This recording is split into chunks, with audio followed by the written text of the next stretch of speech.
26 years of CNBC-TV18.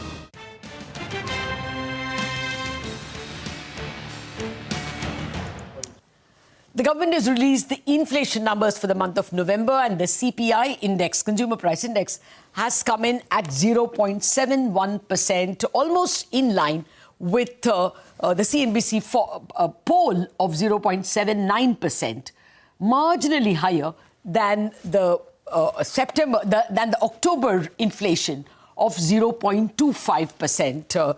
We must also remember that this is still lower than the Reserve Bank's range of 2 to 6%. So we are below the low bound of the Reserve Bank range, but it looks like it is in line with the Reserve Bank's overall forecast for this quarter. For the quarter, October, November, December, the Reserve Bank had, just in the latest monetary policy, forecast an average of 0.6%. Now with a 0.25% in October and 0.71% in November, the inflation is running at 0.5%. 0.5 is the average. Going into December, the expectation is that inflation will remain under 1%. So the Reserve Bank's forecast of 0.6 is not disturbed. Even the food inflation coming in at minus 3.9 is very much in line with our poll of minus 3.5. Let us remember that this is also because a year ago the inflation was over 9%. So there is a strong base which is making the food inflation look bad. But there is also a bumper harvest, especially of cereals and pulses, which is keeping food inflation generally lower. Well, that's by way of the numbers that we got today. And to discuss where the inflation trajectory is headed from here on, RBI policy is headed from here on, bond markets are headed from here on, I'm joined by Sameer Narang, the head of Economics Research Group at ICICI Bank, Kanika Pasricha, Chief Economic Advisor at Union Bank, and Sakshi Gupta, Senior Economist at HDFC Bank. Also joining us is Anurag Mittal, the head of Fixed Income at UTI AMC. Ladies and gentlemen, thank you very much indeed for joining me. Maybe I should start with Sakshi. Sakshi, very much in line with expectation. Is there anything in the composition of the inflation that is surprising you? Right, Lata. So as you rightly said, very much in line with expectation, our forecast was 0.68. I think the story broadly on the inflation front seems to be that, yes, this number is marginally higher than October because certain parts of the vegetable basket on a month-on-month basis did see an increase, for instance, tomato prices. Also, the amount of support that you were getting from a high base effect for the October figure, that has now moderated in November. Gold prices, I think that was a big pain point, I think, in the October print. But for November, gold prices are pretty much flat. I think one thing that, is getting confirmed with this print is also the fact that the GST rate cuts, continue to kind of pull down the core inflation and the miscellaneous category inflation prints, right? So if you look at YOY for certain categories like household goods and services or recreation and amusement, you have clothing and footwear there, you are seeing that inflation actually has come down from the print that we had in the month of October. So overall, I would say a very, positive and in line expectations print. Okay. Oh, that's important that the GST impact is also working into especially footwear and clothing, as you point out. Sameer, there is one other new factor that may come. We'll come to Sameer in just a minute. We are still having some connection issues. Kanika, the month of November, mid-November, we started seeing the depreciation of the currency. And now if you take from mid-November to mid-December, the currency depreciation is almost 3%. Do you think that December can throw up a surprise because of this depreciation, some increase in inflation? Or do you think the Reserve Bank's forecast of 0.6% remains? So thanks, Lata. See, 3 points there. First is just on today's print, CPI ex gold is still negative.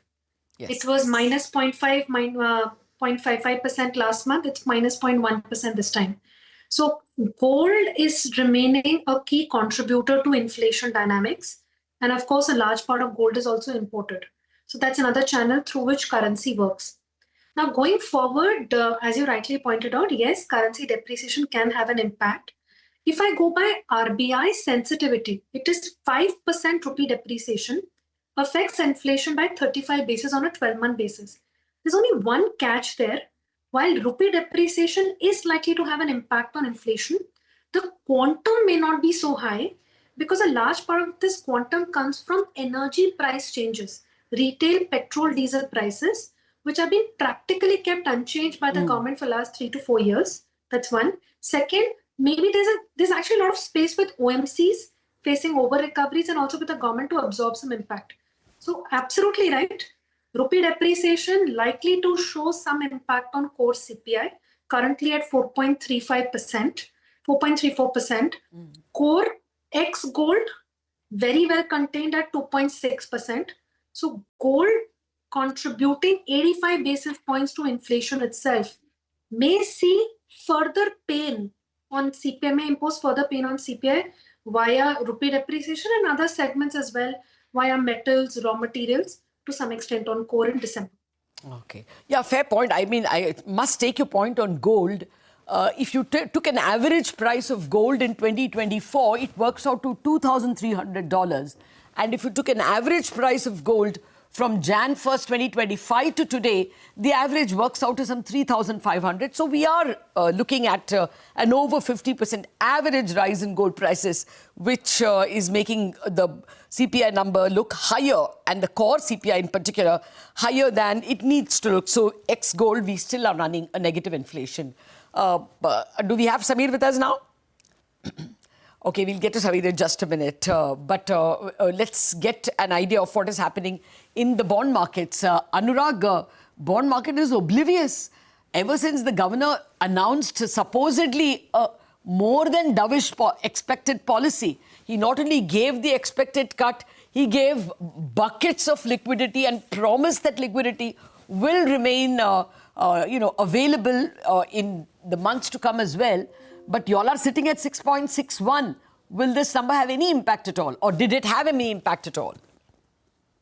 Yeah, good evening, Lata. And I think the bond market currently is more worried about the supply in Q4 from one SDL. Probably market is expecting around 4.5 to 5 lakh crores of SDL supply in Q4. Also, now the bond market is working on the next budgetary numbers and what was the kind of gross borrowing we can expect next year, which is also looking around 16 lakh crores, assuming a 4.2, 4.3% fiscal deficit. So there also, I think the supply concerns are right now overweighing the current liquidity support by the central bank.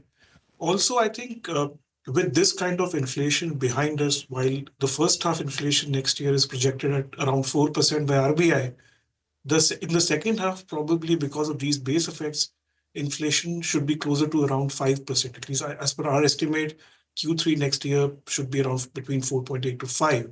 So with these kind of numbers, I think the forward-looking, any easing outlook is, I think probably we are in a lower for longer setup. So with rates being closer to 5 quarter and the upcoming supply, probably there is not too much of incremental interest from the bond market to add duration at these levels. Oh, okay. You're expecting for Q3 of next year to be that bad in terms of inflation? I mean, the way the Reserve Bank moved to bring down its inflation forecast for Q1 and Q2, I don't think many people are penciling in a very high inflation even in Q3 and Q4. I mean, they started off Q1 at 4.9, they brought it to 4.5, now they have made it 3.9. So, I mean, I don't know if the street shares such a hawkish view of inflation. If I remember right, I'm getting an average of 4 for next year, that is FY27. But separately, you raise a very valid point that the market is now less bothered about inflation and rates. It is worried about supply. And there is a state government supplies that is usually hitting in the last quarter of the year. And what will budget 2027 tell us that is due on February 1st? Samir, that question directly to you. This inflation number largely in line for you, and therefore bond markets will only look at supply. You agree with that? No, I agree that our number is pretty much in line. We were at 0.66, so not major difference. And the market dynamics directly move towards demand supply. And as already discussed, that budget is due, and we'll have to look at how overall, both from center and states, the overall gross borrowing and net borrowing numbers shape up. Also, I think the bigger elephant in the room would be how this demand or supply will be absorbed. RBI has been a big buyer of late in terms of the overall supply coming in. So we'll have to wait and see what the BOP position is going to be next year, and how much would the RBI absorb?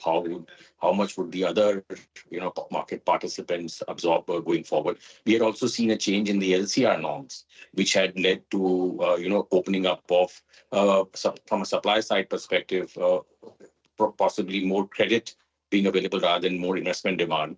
So that probably is also now should ideally be behind us. So all of those factors will play a role, and also whether the Bloomberg bond index inclusion happens or not, and what kind of demand that generates. So there are a lot of factors at play going forward. Hopefully, the ball will start rolling with the Bloomberg index, announcement in January, and the budget after that. Oh, that's interesting. At least you have one positive point to tell the bond markets. What is the Bloomberg inclusion, if it happens, likely to mean in terms of demand? I mean, how many $1 billion expected? So 0.7% around is the weight. So that should lead to anywhere between $20 to $25 billion of fresh demand. Oh, most welcome. That would be very welcome. I am getting an average SDL plus GSEC supply for next year at 10% higher than this year. This year, I think FY26, most of you are working with about 27.5 trillion rupees, 27.5 lakh crore rupees of supply. The average I've got so far for my FY27 poll is about 30.5 or 30.7 trillion. So that works out to 3 trillion or 3 lakh crore more.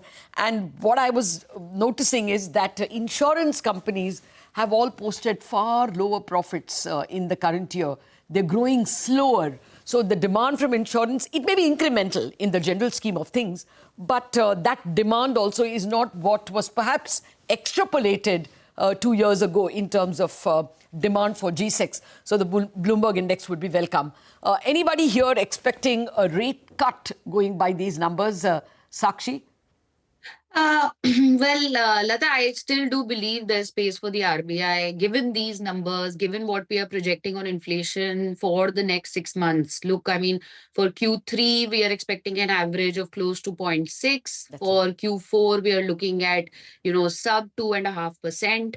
And next year, Q1 and Q2 again are going to be close to 3.3, 3.4 based on the current, inflation series. So I still do believe that there is space for the RBI to further reduce the policy rate and go down to 5%, because clearly on the inflation front, you have space, while on the growth front, I think that, given the uncertainty around the trade deal, we don't know how much of the momentum in the festive season kind of continues. I mean, given all those factors, they might as well lean towards supporting growth and utilize the space that is available.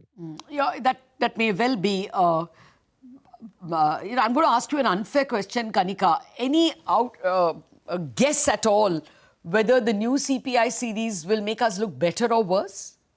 In terms of, will inflation surprise us on the downside because of the change of the series in the base year? So, Lata, when you're making just preliminary estimates, it looks like it will surprise us on the downside rather than the upside. Maybe by 20-30 basis points is the initial estimate. In fact, it's floating in the market as well among economists. But let's see what are the contours. In fact, the fears on even housing inflation, not including government housing, yes, even if that gets incorporated with a greater share of rural related prices coming into CPI, apart from e-commerce and all, we may see a downward bias is my guess as of now. And share of food also coming down. As food CPI has bottomed out, we're in an upward phase. That may also help. Okay. So overall, we think downward bias of 20 to 30 basis points on new CPI inclusion starting new CPI index starting February.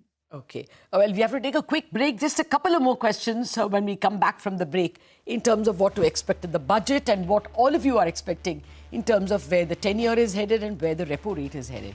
Back in a minute.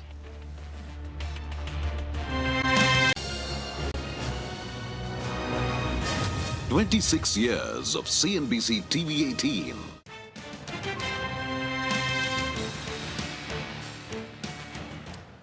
Welcome back to our State of the Economy discussion. We've been discussing the November CPI numbers that have just been announced by the government, and the numbers come in almost entirely as expected. Our poll threw up 0.79% and we've got a 0.71%. So not very different. Food inflation has come in at minus 3.9. We had a poll of minus 3.5, give or take. This is largely in line with expectations. And services core sector inflation coming in at 4.4 would also be much lower, probably more like 2.5% or 3% if you deducted the price of gold, the weight of gold from that index. So it's basically a subdued inflation, and the October, November, December inflation, which was forecast by RBI at 0.6%, looks very much likely to be attained. I have been speaking with economists Sameer Narang of ICICI, Kanika Prashrita of Union Bank, Sakshi Gupta of HDFC Bank, and with the fixed income expert from UTI AMC, Anurag Mittal. Gentlemen and ladies, thank you very much for your patience and for staying on. Let me get your views now on the bond markets and the repo rate itself. Sameer, repo rate for FY27 and the bond range. Okay, I won't go all of next year, say for the next 3 months. So for the repo rate, we believe, it's probably the end of the cycle. Because in H1 FY27, RBI's rate is around, projection of inflation is around 4%. And, given the current repo rate, the real rate of the new, it's around 1.3, 1.4, which is at the lower end of its range. And interestingly, even the US Fed, it seems like the neutral rate is a bit higher, which was earlier around 0.5%. So in this context, if the neutral rate in India remains around this, we believe, given the current inflation trajectory, this is the number, and this is pretty much in line with what we feel will happen in terms of the overall inflation next year. So on the current inflation trajectory, we don't see any more room for rate cut, unless and until it, And your bond range would be? 10-year bond range would be? 10-year bond rate will be around 6.4, 6.65, around that. Okay. Well, it's already at 6.6 and 6.59 to be precise. Anurag, we just have a couple of minutes more. If you can just tell us your range for the next quarter for the 10-year. I think it will also depend a lot on RBI's OMO in next quarter as well. So provided RBI does about 1.5 lakh crores further of OMO, probably 645, 665 is our guess as well. Okay. Very quickly, one number. What is the OMO you're expecting next year, FY27? I got a number of 6 lakh crore. That's why I'm asking you.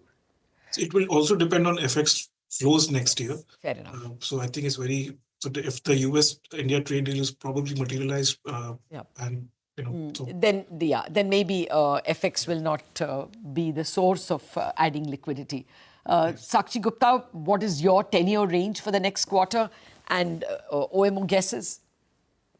So, Lata, for next quarter, our 10-year range, if RBI does more OMOs in January, or February, then we would look at about 640 to 650 on the 10-year.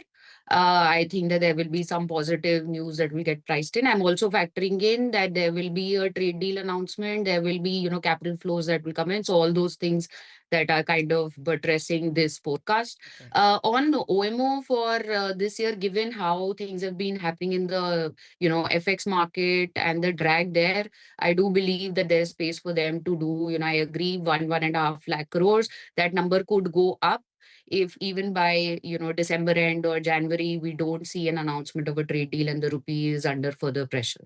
Okay. Well, actually, you are completely out of time. Kanika, just one more number that the market will look at on Monday, mostly on Monday, the November trade deficit. What are you working with?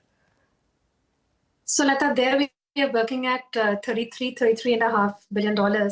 Coal demand more than 100 tons last month. Got it. I'll leave it at that because we don't have time. Just give me your November trade deficit number, all of you. Samir? Yeah. Your November trade deficit? 30 billion. 30. 30. Okay. Kanika is at 33. Sakshi, you're at? We are also at 30 billion right now. And Anurag, you have a number or you don't care? Similar numbers. Okay. Well, October was 40 billion, 41 billion, and that started the decline of the rupee. If you remember, it was around November 15 that the rupee started declining when we heard the October deficit number, which is why I thought, let us be prepared for what Monday has to offer in terms of the trade deficit numbers. Well, that's it on this edition of the State of the Economy. Sakshi, Kanika, Samir, and Anurag, thank you very much for joining us. Stay on. More news and updates are lined up for you viewers after the break.